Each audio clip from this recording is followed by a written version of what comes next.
The Inner Citadel, a timeless protocol for human flourishing and sovereign living. Chapter 9.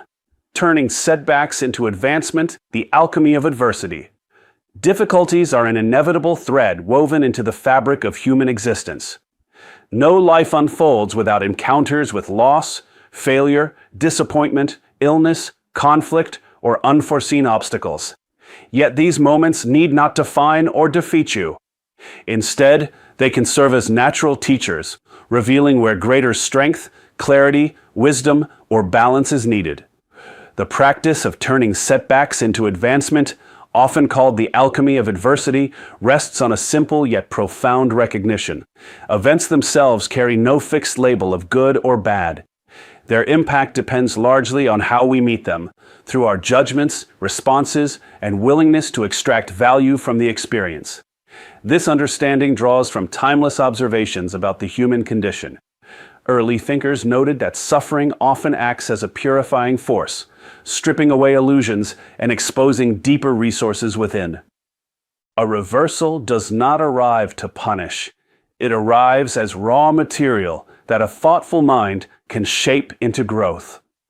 Just as a river carves canyons through persistent flow around obstacles, or a tree strengthens its roots against wind, the human spirit can incorporate challenges into its own development. The key lies in shifting from passive reaction to active engagement.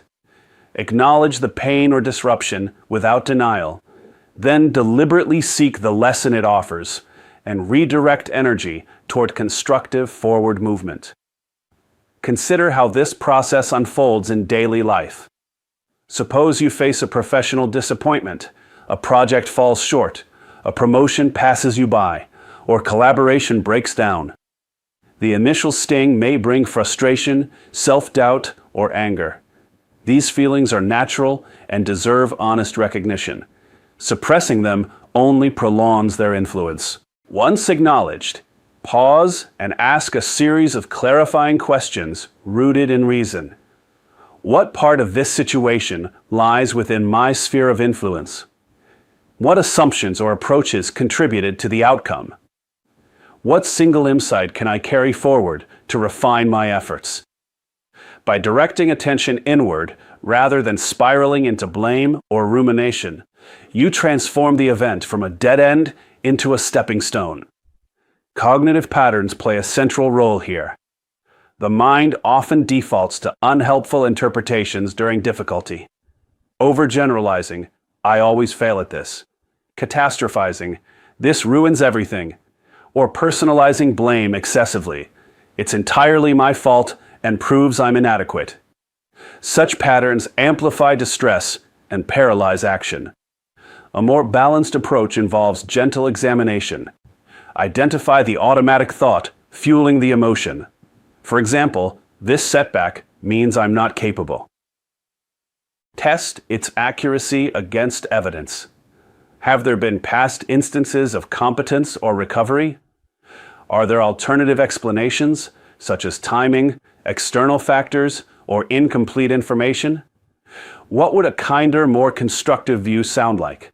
Perhaps this reveals an area for skill building, and I have overcome similar hurdles before. Replacing the unhelpful interpretation with a realistic, action-oriented one does not erase the difficulty. It changes your relationship to it. Emotion softens as perspective widens, freeing mental energy for problem-solving rather than self-protection. This reframing is not mere positive thinking, but a disciplined use of reason to align inner responses with reality and virtue. Over repeated practice, it weakens the grip of reactive patterns and strengthens a resilient default mode. The alchemy deepens when you actively convert the experience into fuel. After extracting the lesson, release any lingering emotional charge through simple practices available to everyone. A few minutes of steady breathing can calm the body. Writing a brief account, describing the event factually, noting the initial reaction, the examined thoughts, and the chosen response, externalizes the process and prevents mental looping. Then identify one small, concrete action that honors the insight gained. If the setback highlighted poor preparation, commit to a modest daily habit that builds readiness. If it exposed a need for clearer communication, practice one intentional conversation with presence and fairness. These micro steps accumulate, turning the adversity into a catalyst for measurable improvement.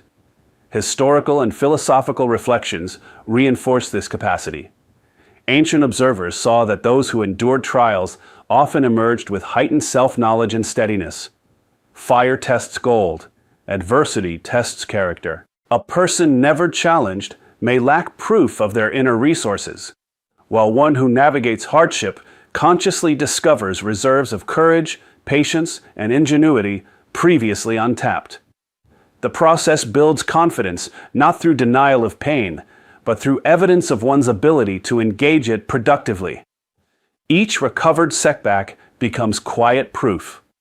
I have faced this before and moved through it with integrity. Practical scenarios illustrate the range of application. In relationships, a conflict or betrayal can feel shattering. Rather than dwelling solely on the hurt or the other person's actions, elements often outside full control, turn inward. What expectations did I hold that contributed to the sting? How can I respond with fairness while protecting my own boundaries? What quality, perhaps temperance in speech or courage in honest dialogue, can I practice now? Many find that working through relational difficulty strengthens empathy and discernment, leading to healthier connections overall. In matters of health or personal limitation, a diagnosis or physical restriction invites similar alchemy.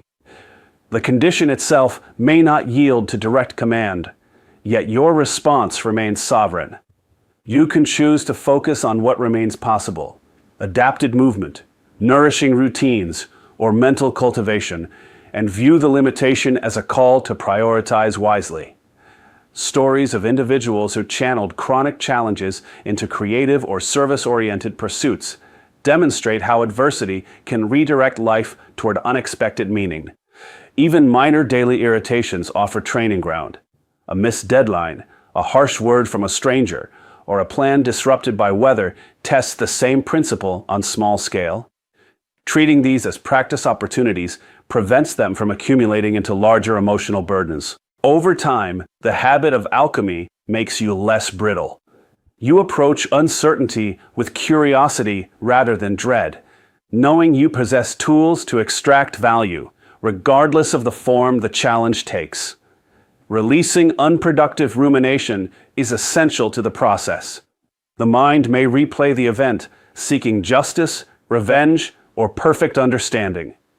While some reflection aids learning, prolonged fixation drains vitality. A helpful boundary is to allocate a limited time for processing, perhaps 10 or 15 minutes, then consciously shift attention to the chosen forward action. Contribution to others can also anchor this shift. Small acts of kindness or support remind you that your value extends beyond any single outcome.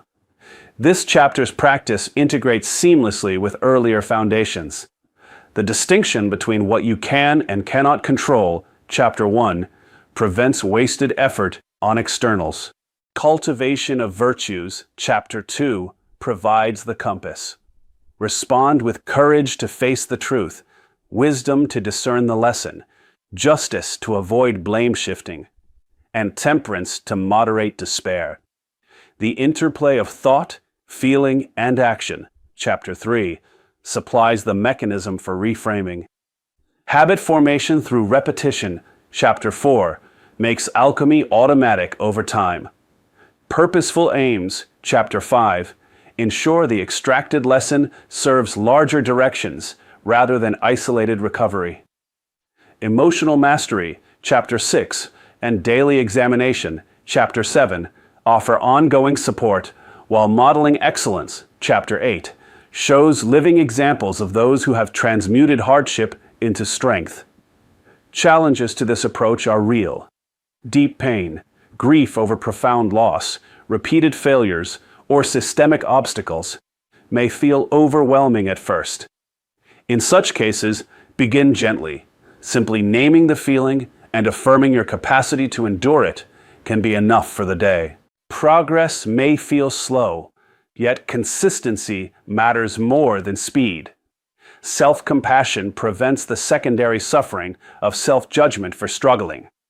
Remember that the goal is not elimination of all difficulty, but development of a reliable inner response that preserves dignity and forward momentum. As proficiency grows, setbacks lose their terror. They become expected companions on the path of becoming, each carrying potential raw material for refinement. You may even reach a point of measured appreciation, not for the pain itself, but for the growth it invites. Life's difficulties, met consciously, forge a quieter confidence and a deeper capacity for presence and contribution. The alchemy of adversity is ultimately an act of sovereignty. It declares that while you may not choose every circumstance, you retain authority over its lasting imprint on your character. By engaging setbacks with reason, reflection, and redirected effort, you honor the timeless truth that human flourishing arises not in spite of challenges, but through thoughtful relationship with them. Everything needed for this transformation resides within you already. The capacity for honest self-examination, rational perspective, compassionate release, and purposeful action. These pages serve only as a mirror, reminding you of resources always at hand. No external remedies are required. Only your willingness to pause, inquire, extract, release, and step forward. Apply this today to one current or recent difficulty, however small. Write or speak the alchemy process aloud if helpful. Describe the event, note the initial response, examine the thoughts, choose a balanced view, identify the lesson, and commit to one action. Notice any shift in energy or clarity. Carry the practice forward and observe how it gradually strengthens the entire structure of your inner citadel.